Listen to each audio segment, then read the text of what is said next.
चलो बच्चों, सिंप्लीफाइंग में आपका स्वागत है। हम लोग इंटीग्रेशन कर रहे हैं। देखो इसमें मैंने दो पार्ट्स दे दिए हैं, छोटे छोटे क्वेश्चन से जल्दी हो जाएंगे, इसलिए cos 2x plus 2 sin square x by cos square x.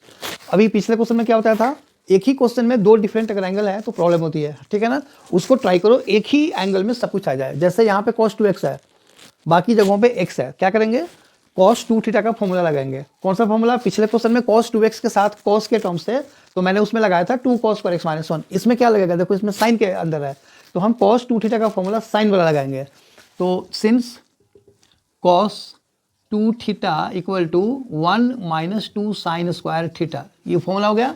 Therefore first part का answer I is equal to, ऊपर जो cos 2x है उसको लिखो 1 minus 2 sine square of x, x में है ना इसलिए, और जो ये प्लस 2 साइन स्क्वायर एक्स है उसको तो बस कॉपी कर दो, और नीचे जो cos स्क्वायर एक्स है उसको भी कॉपी कर दो, ठीक है। ये हो गया। अब देखो क्या कर सकते हैं, इसको और इसको काट सकते हैं। अब वही अगर तुम 2 cos स्क्वायर एक्स माइनस 1 लगाते या कुछ और लगाते तो ये क्वेश्चन लंबा हो जाएगा, हो सकता है फिर गलत भी हो जाए।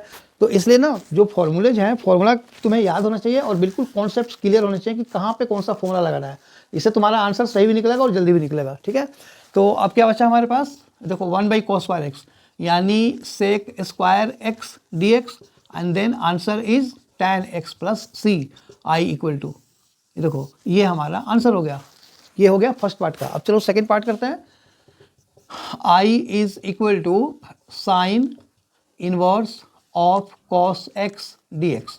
अब देखो इनवर्स ट्रिगो मैंने काफ़ी क्वेश्चंस करे, इनवर्स ट्रिगो के डिफरेंशिएशन में भी, इनवर्स ट्रिगो के। अब ये इंटीग्रेशन में आया हुआ है, बाहर साइन का इनवर्स है और अंदर cos x है, तो ये तो कैंसिल भी नहीं होगा ना। कैंसिल तभी होता है जब साइन इनवर्स के साथ साइन का टर्म हो या cos इनवर्स के साथ cos का टर्म हो।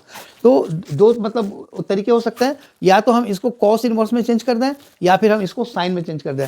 तो साइन इनवर्स को cos इनवर्स में जब चेंज करेंगे तो वो फॉर्मेट अलग आ जाएगा। ईजी, ज़्यादा ईजी क्या है, ज़्यादा ईजी है cos x को तुम sine of pi by 2 minus x लिख दो, साइन इनवर्स और साइन कैंसिल हो जाएगा, ठीक है। तो ये हो जाएगा sine inverse of cos x यानी कि sine of pi by 2 minus x d x, याद है ना। अब देखो sine 90 minus theta equal to cos theta, तो ये साइन साइन इनवर्स कट गया तो हमारे पास बचा पाई by 2 minus x d x, और अब इंटीग्रेशन कर दो इसका, यानी कि पाई एक्स बाई 2, ठीक है, और माइनस एक्स स्क्वायर बाई 2 और प्लस सी, ये इसका आंसर हो गया, ठीक है। आई होप वीडियो समझ में आया। अगर आया तो इसे लाइक करो, शेयर करो एंड सब्सक्राइब जरूर करना। Thank you.